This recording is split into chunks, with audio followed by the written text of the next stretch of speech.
नमस्कार, मैं श्याम तिवारी आप सभी का झार ऑफिसर साहब पे स्वागत करता हूँ।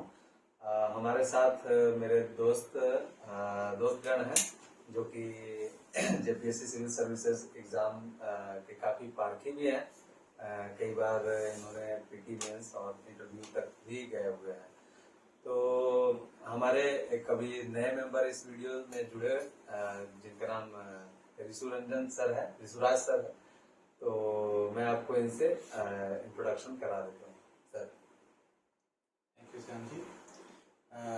वर्तमान में मैं पोस्टल असिस्टेंट के तौर पे हजारीबाग डाकघर में कार्यरत हूँ। मैंने CJPC में मेंस दिया था, 7th में मैं इंटरव्यू तक गया था और इस बार भी मैं मेंस लिखा हूँ और होपफुल हूँ कि मेरा मेंस में हो जाना चाहिए। Okay, thank you sir. तो आज हमारा टॉपिक है, जैसा कि आपने थंबनेल में देखा भी होगा कि जो 11 जेपीएससी 11 to 13 जेपीएससी के जो स्टूडेंट हैं, एस्पिरेंट्स हैं, तो वो अभी क्या करें इस वक्त पे, जो कि एक डेडलॉक का समय बना हुआ है और हमें लग रहा है कि ये कितने महीने डेडलॉक जा सकता है। बहुत सारे ख्यालात आ रहे हैं जो भी मेंस लिखे हुए हैं उनका। तो आज हम इस पे चर्चा करेंगे, एक तरीके से सबका व्यू पॉइंट लेंगे। और यहाँ पे सभी जो मेरे साथी हैं वो सब ने 11 to 13 जेपीएससी का मेंस लिख रखा है फिलहाल में, और हम लोग भी एक्चुअली मेंस रिजल्ट का वेट कर ही रहे हैं। तो पहला मैं इनपुट लेना चाहूंगा मयंक जी से। तो मयंक सर बताएं। अभी पहले आपको बहुत धन्यवाद श्याम जी। Thank you. जैसे अभी आपने बोला कि अभी जो 11 to 13 जेपीएससी जो लिखे हुए हैं वो स्टूडेंट्स क्या करें जी। तो ये मनोभाव की स्थिति सिर्फ हमारे मन में नहीं है। ये मनोभाव की स्थिति जो 5600 स्टूडेंट जो मेंस लिखे हैं, हर स्टूडेंट के बीच ये मनोभाव है कि आखिर क्या करें। और मार्केट में बहुत सारे रूमर्स भी फैले हुए हैं, बहुत सारे नेगेटिविटी भी फैले हुए हैं। तो इस स्थिति में क्या करें? तो सबसे पहले बात है कि जो रूमर्स और नेगेटिविटी आपके माइंडसेट में चल रहा है, सबसे पहले हमको ये जानना है कि हमको ये रूमर्स और माइंडसेट जो नेगेटिविटी है इसको कैसे हटाना है, इसको हटाने पे काम करना है। क्योंकि अगर आप पॉजिटिव सोचेंगे तभी आपके साथ पॉजिटिव होगा, अगर आप नेगेटिव सोचेंगे तो इट मस्ट भी आपके साथ नेगेटिव ही होगा।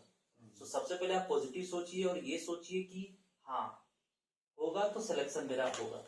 बस इस पॉजिटिविटी पे काम कीजिए। और हमें अभी करना क्या है, तो अभी बहुत सारे जैसे स्टेट में पीसीएस का एग्जाम आया, फॉर एग्जांपल अभी बीपीएससी का भी नोटिफिकेशन आया, अच्छी खासी वैकेंसी भी है। तो हम क्या कर सकते हैं, आप इस बिहाफ से बीपीएससी का प्रिपरेशन कीजिए कि अगर हमारे पास अभी कुछ है नहीं तो कुछ तो जानने को तो मिलेगा। अगर हम बिहार स्पेशल पढ़ते हैं, क्योंकि जीएस तो आपने पढ़ रखा है, आपको उसमें ज्यादा मेहनत करने की जरूरत नहीं है। तो ये जानना है कि हम कम से कम बिहार के बारे में जानेंगे, बिहार के भौगोलिक स्थिति के बारे में, इकोनॉमिकल स्थिति के बारे में उसको जानने का प्रयास करेंगे कि आखिर बिहार में क्या स्थिति है। उस बिहार से हम प्रिपरेशन करेंगे, मतलब बीपीएससी के बिहार पे। और दूसरा बात है कि अगर आपका मेंस दिए हुए हैं और आपको लग रहा है कि लग क्या रहा है, हर व्यक्ति सोचता है कि मेरा सिलेक्शन हो जाएगा, अगर मैंने मेंस दिया हुआ तो मैं इंटरव्यू भी दूंगा। तो उस बिहार से आप थोड़े मोड़े इंटरव्यू की तैयारी भी करते रहिए, आप थोड़ा मेडिटेशन कीजिए, योगा कीजिए, ताकि आप थोड़ा पॉजिटिव माइंडसेट में रह सके। ताकि अगर आप पॉजिटिव सोचेंगे देन आपके साथ पॉजिटिव होगा। तो फाइनल यही बात है कि आप अभी जैसे बीपीएससी का एग्जाम आया उसकी प्रिपरेशन कर सकते हैं, और आप जो है सो अपना इंटरव्यू पे ध्यान दे सकते हैं, थोड़ा मेडिटेशन और योगा कर सकते हैं। और ये जो नेगेटिविटी है, जो रूमर्स है, उससे थोड़ा बचने का प्रयास कीजिए ताकि कैसे आपका अच्छा हो सके। Okay, thank you sir. तो जैसा कि र्यूमर का, अच्छा एक बार हम सभी से इनपुट्स ले लेते हैं, उसके बाद फिर उसको डिस्कशन को आगे बढ़ाया जाएगा। तो सर आपका क्या व्यू पॉइंट है इसको लेकर कि अभी जो 11th to 13 जेपीएससी के जो भी एस्पिरेंट्स हैं, इन्होंने जो भी मेंस रिजल्ट का वेट कर रहे हैं, तो वो अभी क्या करें? बहुत अच्छा क्वेश्चन है श्याम जी आपका कि क्योंकि अभी स्थिति ऐसे भी नहीं हुई है कि अभी जो 11 से 13 जेपीएससी मेंस लिखे हैं उनको ये समझ में नहीं आ रहा है कि अभी क्या करें। क्योंकि आपको पता है कि नोटिफिकेशन 31 जुलाई को बताया गया था कि हम आगामी जो 2 सप्ताह के अंदर जो है इंटरव्यू कंडक्ट करके रिजल्ट दिया जाएगा, परंतु ऐसा तो हो नहीं सका। तो अभी हम लोग के बीच स्थिति ये बनी हुई है कि अभी क्या करें। बहुत सारे लोग जो है नेगेटिविटी में जा रहे हैं कि हम लोग के बीच क्या हो रहा है, तो हमारे जो अगले जो फ्रेंड हैं रिशु सर, तो उनसे हम व्यू पॉइंट जानेंगे कि जो 11 to 13 जेपीएससी के जो भी छात्र हैं, जो भी एस्पिरेंट हैं, तो वो इस डेडलॉक के पीरियड में उनको क्या करना चाहिए, उस पर हम इनपुट लेंगे सर से। सर। श्याम जी, अभी सबसे ज़्यादा ज़रूरी जो मुझे लगता है वो है खुद को निगेटिविटी से दूर रखना, पॉजिटिव रहना।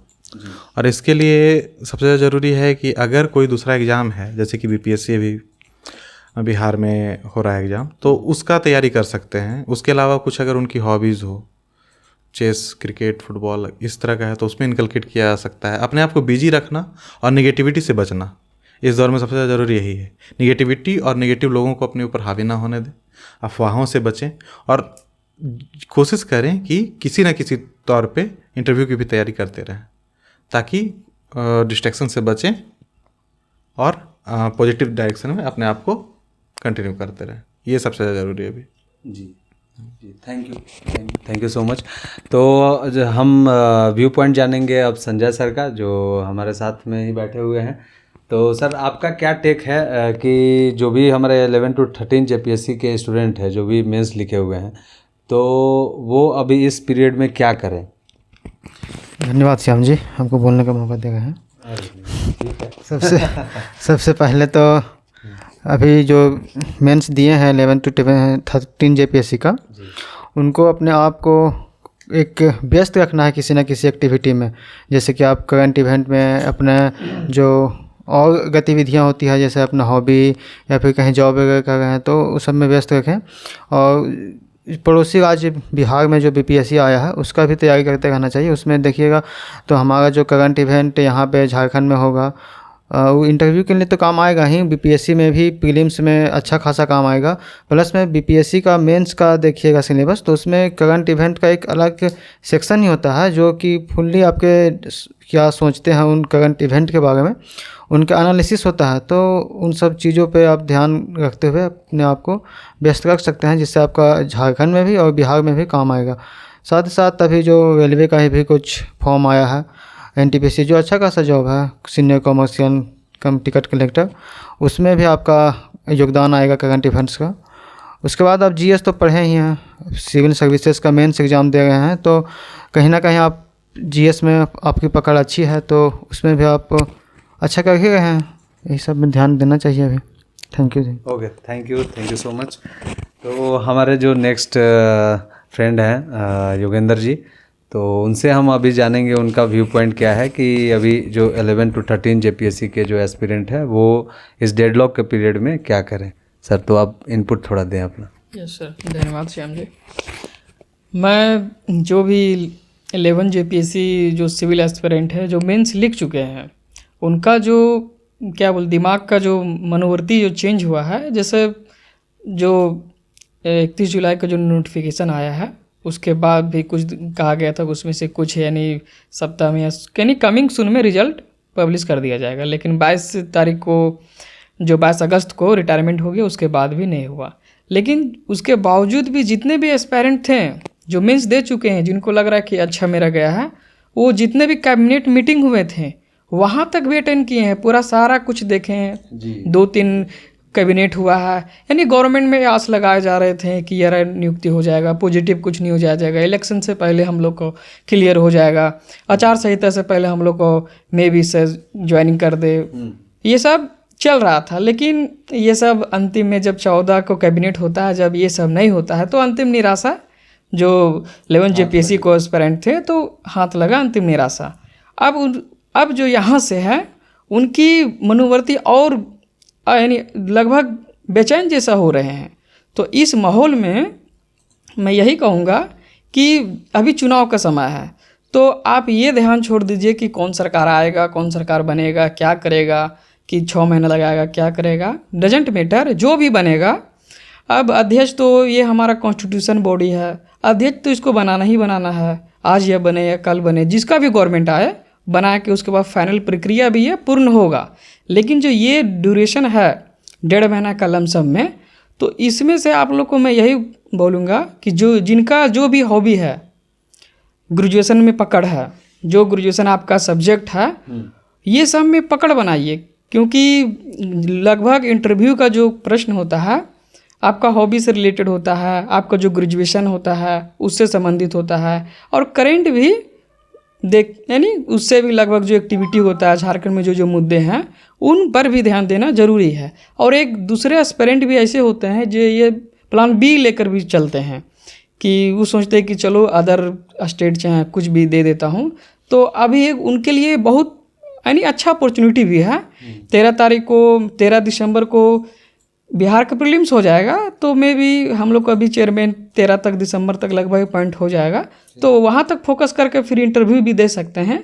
और जो बिहार में लगेंगे उनके लिए भी फ़ायदा है, क्योंकि मान के चलिए जो जीएस होता है जिसका ग्रेजुएशन होता है, मान के चलिए जिसका हिस्ट्री, ज्योग्राफी, इकोनॉमिक्स लगभग कैंडिडेट का ऑनर्स रहता है, तो उनका एक रिवाइज हो जाएगा जीएस का, वो तो इंटरव्यू में भी काम दे देगा।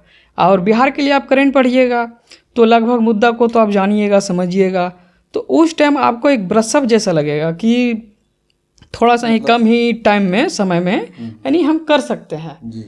तो ये बहुत पॉजिटिव रहता है। और बिहार का भी हम लोग पड़ोसी राज्य है, तो उसके बारे में भी कुछ हमें नॉलेज प्राप्त हो जाएगा जो बढ़िया है। और एक एस्पिरेंट है जो स्पेशली झारखंड के लिए लगे हुए हैं, तो मैं उनको भी यही कहूँगा कि अभी चुनाव का समय है और चुनाव में आप डिस्टर्ब मत होइए। जैसे होता है अभी आपके बहुत सारा बोलेगा कि यहाँ रैली में चलिए, वहाँ पे जाइए, तो जैसे हाँ जाइए, वोट दीजिए, वोट देना आपका अधिकार है, सब कुछ कीजिए, लेकिन ज़्यादा टाइम वेस्ट मत कीजिए। जो आप सीरियस कैंडिडेट है, मैं उन लोग को बोलूँगा कि अपना कीमती समय ज़्यादा ये सब में ध्यान ना दें और अपना बेसिक मजबूत करें। और मैं यही कहना चाहता हूँ। धन्यवाद सर। Okay, thank you. तो अब जैसा कि मैं समझ पाया, आप सभी का व्यू पॉइंट ये रहा कि जैसे अभी नहीं कुछ, अभी झारखंड में एग्ज़ाम वगैरह नहीं हो रहे हैं, तो आप जो है बीपीएससी के तरफ अपने आप को मोड़ें, वो देखें। लेकिन सर मैं ये जानना चाहता हूँ कि क्या बीपीएससी एक अलग बॉल गेम नहीं है? मैं आपसे पहले जानना चाहूँगा कि क्या बीपीएससी एक अलग बॉल गेम नहीं है? उसमें डिफ़िकल्टीज डिफरेंट तरीके की नहीं आ जाती है? एक माइंडसेट जो जेपीएससी के छात्र का होता है झारखंड को लेकर, वो जो है एगरनेस उसके अंदर रहती है, और फिर तुरंत से एक नोटिफिकेशन के बाद बीपीएससी पे जंप करना होता है, तो वो और फिर उसका जो भी प्रक्रिया है वो अलग बॉल गेम मुझे जहाँ तक लगता है कि एक है भी। तो आपका क्या टेक है सर इस पर? जी बिल्कुल, आप बहुत अच्छी बात की हैं और सही बात पकड़े भी हैं कि बिल्कुल पीटी निकालना और एक फाइनल रिजल्ट तक पहुंचना, ये दोनों अलग अलग प्रोसेस है और बहुत चैलेंजिंग भी है। झारखंड का जो मेंस का नेचर है और बीपीएससी का जो मेंस का नेचर है, इन दोनों में बहुत ज़्यादा डिफरेंसेस है। ठीक है, आपको ध्यान देना होगा कि वहाँ पे ऐसे पेपर इंक्लूड किया गया है जो कि जेपीएससी में नहीं है। ठीक है, वहाँ पे कुछ मैथ सब भी पोर्शन आता है जो कि जेपीएससी में नहीं है। मैं डिफरेंस बता रहा हूँ कि इतना जो श्याम जी बात किए, बहुत अच्छी बात की है, अच्छी चीज़ों पकड़े। ऐसा नहीं है कि आप जो है जस्ट आप मौका नहीं मिल रहा, झारखंड में कुछ नहीं हो रहा तो जस्ट जंप कर जाइए आप, नहीं, ऐसा भी कूदना नहीं है, अपने आप को थोड़ा सा रोकना भी है। लेकिन अगर आपका बीपीएससी में पहले आप जा चुके हैं, वहाँ पे एग्ज़ाम दिए हैं कुछ बार, या फिर कुछ नंबर से छटे हैं, तो मैं बोलूँगा कि आप उधर थोड़ा सा मूव ऑन कर सकते। लेकिन अगर आपका इधर भी आपका झुकाव बहुत बढ़िया है, फाइनली आप सोच लिए कि नहीं हमको झारखंड में सर्विस देना है, तो आप पेशेंस बनाइए, ये ज़रूरी है। ठीक है, और अपना जो स्ट्रेंथ है उसको देखते हुए आप कूदें, ये ज़रूरी है। ओके, तो थैंक यू। तो जैसा कि आपने समझा कि बीपीएससी में ऐसे ही मतलब जो न्यू कैंडिडेट है, खासकर जो अभी तैयारी शुरू किए थे बहुत अच्छा से मेहनत करके, जेपीएससी का पीटी और फिर मेंस भी दिए हुए हैं, तो मेरे हिसाब से उनको, और अगर उन्हें लग भी रहा है कि मेरा अच्छा गया है मेंस, तो वो जेपीएससी में ही रहे फिलहाल, क्योंकि ऑल्दो बीपीएससी एक अलग बॉल गेम हो जाता है, तो जेपीएससी का ही इंटरव्यू का और ये सब का तैयारी करते रहें। अच्छा, मेरा फिर नेक्स्ट सवाल ये है कि जैसे बहुत सारे मतलब मयंक सर ही डिस्कस कर रहे थे कि आज के दौर पे जो कि एक निराशा का दौर चल रहा है 11 to 13 जेपीएससी के छात्र के अंदर, तो र्यूमर्स भी बहुत सारे फैल रहे हैं। तो क्या अच्छा ये र्यूमर्स होता है सीट का बेचा जाना? देखिए, हम टू दी फ्रैंक बात करें तो ज़्यादा अच्छा है, क्योंकि जो भी नेक्स्ट कैंडिडेट आने वाले हैं, जैसे हमारा डिस्कशन का टॉपिक है कि 11 to 13 जेपीएससी के छात्र क्या करें, या फिर जो भी नया कैंडिडेट हमें देख रहा है वो जेपीएससी का तैयारी करे नहीं करे, क्या क्या चैलेंजेस है, तो वो सबको बताना हमारा है फर्ज बन रहा है, क्योंकि हम लोग 3-4 साल से पिछले 3-4 सालों से देख रहे हैं, क्लोजली वॉच कर रहे हैं इवन अगर कहा जाए तो मेरा ये कहना है कि जो ये र्यूमर्स उड़ता है, तो ये क्या र्यूमर्स ही है या फिर इसमें कुछ फैक्ट भी होता है, जैसे कि सीटों को बेचा जाना या फिर फ्रॉड कॉल, मतलब कॉल आना कि मैं जो है आपका मेंस पास करा दे रहा हूँ जी, इतना रुपया दीजिए, तो ये सब र्यूमर्स ही है या फिर एक्चुअल में हो रहा है झारखंड में सर? देखिए सर, अगर बात करें करंट सिनेरियो में तो ये इसीलिए नेगेटिविटी ऐसा हो रहा है क्योंकि जनरली अगर हम बात करें, जैसे यहाँ पे 2 बॉडी है एग्जामिनेशन कंडक्टिंग बॉडी, जेपीएससी और जीएसएससी। तो जेपीएससी में ऐसा करना एक बहुत डिफ़िकल्ट टास्क है बिकॉज ऑफ द क्योंकि यहाँ पे बहुत सारे स्टेप्स है एग्जामिनेशन का, प्रीलिम्स है, मेंस है, इंटरव्यू है। तो हम ऐसा नहीं बोल सकते हैं कि मतलब बहुत डिफ़िकल्ट टास्क है, क्योंकि हर किसी को पता है कि कहीं ना कहीं कुछ ना कुछ तो 1-2% कहीं ना कुछ तो होता है नेगेटिविटी। लेकिन इस पे ये बोल देना कि ये 100% ऐसा है, ऐसा हम नहीं कर सकते, क्योंकि हमारे बहुत सारे मित्र का सिलेक्शन 7th जेपीसी में हुआ है, इवन कि हम लोग भी सिलेक्टेड हैं, लेकिन ये हमारी मिस्टेक के कारण, सर्टिफिकेट इशूज़ के कारण हम फाइनली सेलेक्ट नहीं हो पाए। तो इसके बिहाफ पर आप ये बोल दें कि ये पूरी तरीके से गलत है, ये मतलब पूरा सीटों को बेचा जा चुका है। अगर बात करें हम 6 जेपीसी में बहुत सारे जेन्युइन स्टूडेंट का रिजल्ट हुआ है, इवन कि 7th जेपीसी में भी बहुत सारे जेन्युइन स्टूडेंट का रिजल्ट हुआ है। तो ये हम नहीं बोल सकते, हाँ ये हमें सोचना नहीं है, बिकॉज देखिए बात ऐसा होता है ना कि अगर यहाँ पे अभी 5600 स्टूडेंट ने मेंस दिया है, फाइनली अगर इंटरव्यू के लिए बुलाया जाएगा तो 1100 स्टूडेंट, 150 स्टूडेंट को बुलाया जाएगा। आखिर सिलेक्शन तो 342 का ही होगा ना। तो वो जो 342 के बाद जो बच रहे हैं स्टूडेंट, वो उनके माइंड में ऐसा लगता है कि शायद कुछ चल रहा था जिसमें हम पार्टिसिपेट नहीं हो पाए, इस बिहाफ के कारण मेरा रिजल्ट नहीं हुआ। लेकिन ये सब चीज़ों को दूर रखना, अपना 100% देना है और इस माइंडसेट पे काम करना है कि हाँ सिलेक्शन होता है और फेयर होता है, ठीक है, क्योंकि आपके पास कोई दूसरा ऑप्शन भी नहीं है, आपके पास ऑप्शन भी तो नहीं है, तो आप कर क्या सकते हैं। तो आप बस पॉजिटिव माइंडसेट पर काम कीजिए और यही सोचिए कि हाँ होगा सिलेक्शन, फेयर तरीके से होगा। नहीं, ये तो आपका कहना ठीक है, बट फिर भी ऑप्शन नहीं है, इसका मतलब ये नहीं कि अपने मनमाने ढंग से काम हो। जो एक नियमावली है उसके उस बेसिस पे काम हो तो ज़्यादा फेयरनेस हमें दिखाई देता है। मतलब जो फेयरनेस दिखता है वो होता भी है अंदर। अब आपका फेयरनेस ही नहीं है तो वो दिख भी रहा है सबको। अब जैसा कि मैंने कॉल के बारे में बात किया था तो बहुत सारे कॉल सभी आए हैं, तो मैं जानना चाह रहा हूँ कि यहाँ पे किसको किसको कॉल आया था। जैसे मुझे तो आया था, तो और किसको आया था? आपको आया था सर? नहीं, मुझे तो अभी तक नहीं आया है। नहीं आया है। आपको सर? नहीं है। आपको भी नहीं आया? आपको आया आया था? अच्छा, ये कॉल जो कि मेंस क्या क्या था उसमें? उसमें यही था कि आप जेपीएससी मेंस का एग्ज़ाम दिया है तो उसमें क्वालिफाई करने के लिए कुछ अमाउंट की डिमांड की जा रही थी, जो कि अब पता नहीं जो कॉलर थे उनको मेरे बारे में डाटा कहाँ से प्राप्त हो गया। मैं डिटेल्स क्या क्या वो बता देते हैं डिटेल्स क्या, जैसे कि मेरा डेट ऑफ बर्थ, मैं कहाँ भी जॉब में पोस्टेड हूँ। अच्छा, जॉब में भी पोस्टेड हो? हाँ, उनको बारे में बता दे रहे थे कि अब जॉब के बारे में तो मैं जेपीएससी में कोई भी मेंशन नहीं किया हूँ, फिर भी उनके कहाँ से डेटा मिल गया है तो फुल्ली जांच का विषय हो सकता है। अच्छा, वो बता भी रहे थे कि आप रेलवे में पोस्टेड हो? हाँ। अच्छा, और रोल नंबर वगैरह भी बताया? रोल नंबर हम नहीं पूछे थे, लेकिन डेट ऑफ बर्थ वो बता गए थे। और ये सब था। हाँ, था ये सब। आपको कॉल किया था? नहीं सर, मेरे पास तो कॉल नहीं आया, ठीक है। बट इसमें मैं ऐड करना चाहूँगा कि जो भ्रांतियाँ फैल रही है, ठीक है, कॉल आने का, इसमें संदेह जो पैदा करता है हम लोग के बीच में, हमको लगता है यहाँ पे ना जेपीएससी को एक्शन लेना चाहिए, ठीक है। जो क्योंकि इस चीज़ों को जो ध्यान रखते हुए बशर्ते उनको एक नोटिफिकेशन जारी करना चाहिए कि जो कॉल जा रही मेरे तरफ से नहीं जा रही है, ठीक है। या तो आईटी सेल का फॉल्ट है या फिर किसी तरह का जो साइबर अटैक है, साइबर कॉल है, इस तरह से मान के इसको मतलब अपना पक्ष रखना चाहिए था, ताकि हम लोग के बीच में जो भ्रांतियाँ हैं ये पहले। हाँ बिल्कुल जी सर, इसमें थोड़ा जरूरत है। आपको भी कॉल आया था मैम से?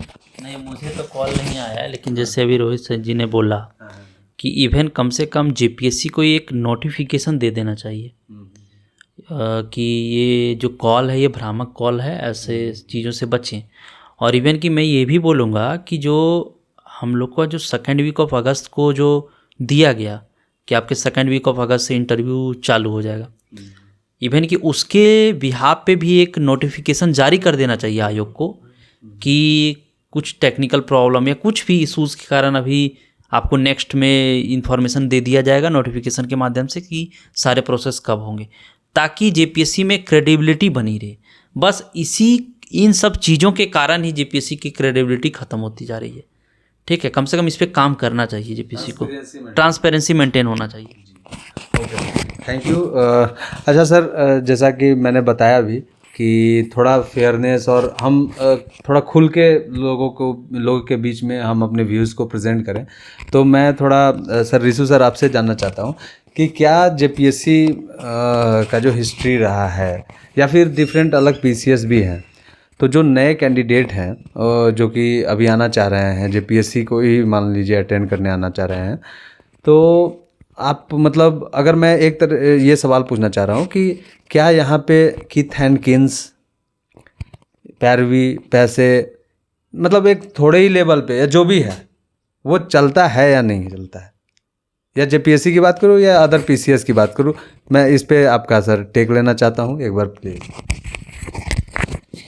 श्याम जी, जैसे कि जेपीएससी का जो भी तैयारी कर रहे हैं उनको एक चीज़ समझ लेनी चाहिए कि पेशेंस आपको रखना पड़ेगा। 6 जेपीएससी का उदाहरण ले लीजिए, 7 जेपीएससी का उदाहरण ले लीजिए, इस बार का उदाहरण ले लीजिए। 6 जेपीएससी तो 4 साल चला, लेकिन उसमें भी सिलेक्शन उन्हीं लोग का हुआ जो लगातार रिलेंटलेस तैयारी करते रहे। भले कुछ भी नोटिफिकेशन हो, कुछ भी हो, मेरे बहुत सारे मित्र हैं जो सिलेक्टेड हुए हैं और उनका सिलेक्शन तभी हुआ जब वे अन्य चीज़ों से अफेक्टेड हुए बिना लगातार अपना काम करते रहे और उनको परिणाम भी अच्छा मिला। 7 जेपीएससी का एग्जाम्पल दे लीजिए, वो भी बहुत रिकॉर्ड टाइम में पूरा किया गया था, लेकिन उससे पहले लंबा गैप था वैकेंसी आने में, तो वहाँ पे भी पेशेंस आपको रखना पड़ा। इस जेपीएससी में ऐसा लग रहा था कि जेपीएससी रिकॉर्ड बना सकती है, वैकेंसी इसमें भी 2 साल बाद ही आया था, लेकिन अभी भी देख लीजिए फिर वही। तो यहाँ पे अगर आप पेशेंस नहीं रख पाएंगे तो आपको दिक्कत होगी और कहीं ना कहीं आप सफलता की रेस से बाहर हो जाएंगे। तो यहाँ पेशेंस रखना बहुत ज़्यादा ज़रूरी है। हाँ, और दूसरी बात जहाँ तक रही कि पैरवी वाले लोगों का होता है, तो उसमें आप देख लीजिए 6 जेपीएससी में भी मेरे बहुत सारे मित्र हैं जो सिलेक्टेड हैं, 7 जेपीएससी में भी, और जो भी सिलेक्टेड हैं सबको मैं पर्सनली जान रहा हूँ और सब में मतलब मेरिट था तभी वे सिलेक्शन हुए। और मतलब ऐसे लोग सेलेक्ट हुए हैं जो मतलब अपने लाइवलीहुड के लिए भी स्ट्रगल करते थे, तो कहीं से भी ये अनुमान नहीं लगाया जाता है कि उन्होंने पैसा दे दिया हो या कुछ, लेकिन सिलेक्शन हुआ है उन लोग का। तो जो दिख रहा है उससे तो यही लगता है कि पॉजिटिव ही है। कहीं भी इस तरह का चीज़ देखने के लिए मतलब बहुत बड़े पैमाने पे हो सकता है कुछ हुआ हो, लेकिन दाल पूरी तरह काली नहीं है। पॉजिटिव रखना चाहिए और आगे बढ़ना चाहिए, और हम लोग को उसी और बढ़ना है। बिल्कुल एकदम सही टेक था। एकदम सही तरीके से जो है रिशु सर ने एक्सप्लेन भी करा कि ये जो हमारा है उसको आप सही वे में रखें चीज़ों को। ऐसा नहीं सोचे कि भाई आपका सीट तो खाने के लिए बहुत सारे लोग बैठे हुए हैं। जिनका प्रिपरेशन सही है, जो एक लेवल पे अपने आप को प्रूफ कर चुके हैं, उनको कोई भी नहीं नकार सकता है। चाहे वो जेपीएससी हो, कोई मंत्री हो, नेता हो, कुछ भी हो, वो आपको पीछे नहीं कर सकता है, नेवर। तो ये अच्छी बात है। और जैसा कि हम डिस्कस कर रहे हैं कि अभी इस दौरान जबकि यहाँ पे डेडलॉक है जेपीएससी के एग्ज़ाम में और साथ ही साथ यहाँ पे चुनाव भी चल रहे हैं, तो एक सीरियस नोट के बाहर थोड़ा जाके एक मैं सवाल पूछना चाहता हूँ कि क्या जो स्टूडेंट्स हैं या जो मेंस लिख चुके हैं वो अपना आस पड़ोस में कोई अगर वो उनका जान पहचान का या उनके चहेता कोई नेता खड़ा है, तो क्या उसके लिए वो रैली वगैरह कर सकते हैं इस टाइम पीरियड में, ताकि वो चीज़ों को भी थोड़ा समझें?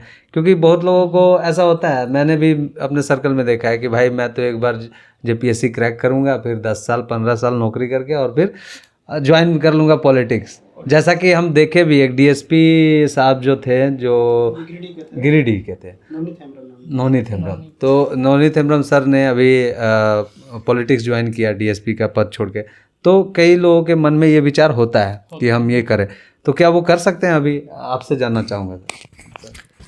देखिए, ये अभी जो भी एस्पायरेंट हैं जो सीरियस इंटरव्यू के लिए हैं, जी तो अपना क्षेत्र में जो भी बढ़िया उम्मीदवार है, तो ये सब आपका राइट है, वोट देना आपका तो कानूनी अधिकार है। वोट देना और ठीक है। उसके बाद रैली वगैरह, रैली policy उली में वगैरह। तो अपना टाइम मैनेजमेंट के अनुसार कर सकते हैं, इसमें को जो है कि आपका नेगेटिव नहीं होगा।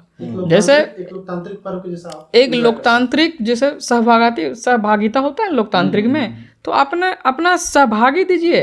और अपना आप एक जागरूक हैं, आप एक मेंस लिख चुके हैं, आप और इंटरव्यू की तैयारी कर रहे हैं, तो उस दौरान आपको कुछ पॉजिटिव ही होता है। जैसे किसी से सीखना, फील्ड जैसे आप इंटरव्यू भी दीजिएगा तो वहाँ पे हो सकता है इलेक्शन से रिलेटेड कुछ क्वेश्चन पूछ दें, तो आप जो अनुभव वो गेन कीजिएगा तो आपको काम ही देगा। तो उसमें रहना, और उतना भी नहीं करना है कि मैं दिन रात किसी पॉलिटिकल पार्टी का झंडा लेके मैं उसी के पीछे चल रहा हूँ, रैली में कर रहा हूँ, तो ये तो नेगेटिव ही है। लेकिन इसको संतुलन बना के यदि किया जाए तो अच्छा है, यानी ये गुड ही साइन होता है कि आप एक बैलेंस कर ले दोनों चीज़ का। जी जी समझे, ये ना कि आप इधर भी फोकस, तो अभी कुछ ज़्यादा दिन का बात ही नहीं है, लगभग वही है जैसे, हाँ जो भी है 20-25 दिन, तो इसमें आप दे भी सकते हैं। आपको मान के चलिए, आपको जो भी राजनीतिक दल अच्छे हैं, उस क्षेत्र के अच्छे हैं, तो आप जागरूक कर सकते हैं अपने गांव से, अपने गोतिया, अपना होता रिश्तेदार, ये से बताइए कि ये गवर्नमेंट ने ऐसा काम किया, इसको आप वोट नहीं दीजिए, ये सरकार चाहिए, विधायक हमारा क्षेत्र का बढ़िया काम किए हैं, इसका रिपोर्ट सब कुछ क्या है कि आप एक अवेयरनेस है, आप जागरूक स्टूडेंट है, तो ये बताइए, ये आपका ही कर्तव्य है ना कि कौन सा गवर्नमेंट हमारे अच्छा है कि नहीं अच्छा है। तो ये चीज़ पॉजिटिव होना चाहिए। और क्योंकि लोकतंत्र है, तो लोकतंत्र में सहभागिता एक बनी होनी चाहिए, तो इसलिए यानी बैलेंस करके चलना यानी ठीक ही रहता है, पॉजिटिव ही मिलेगा। Okay okay sir. Okay, thank you Yogendra ji. और कोई कुछ अपना टेक बताना चाहेंगे तो बता सकते हैं इस टॉपिक पे। ठीक है, वाइंड अप करते हैं फिर। ओके, थैंक यू आप सभी को, व्यूअर्स को थैंक यू, धन्यवाद।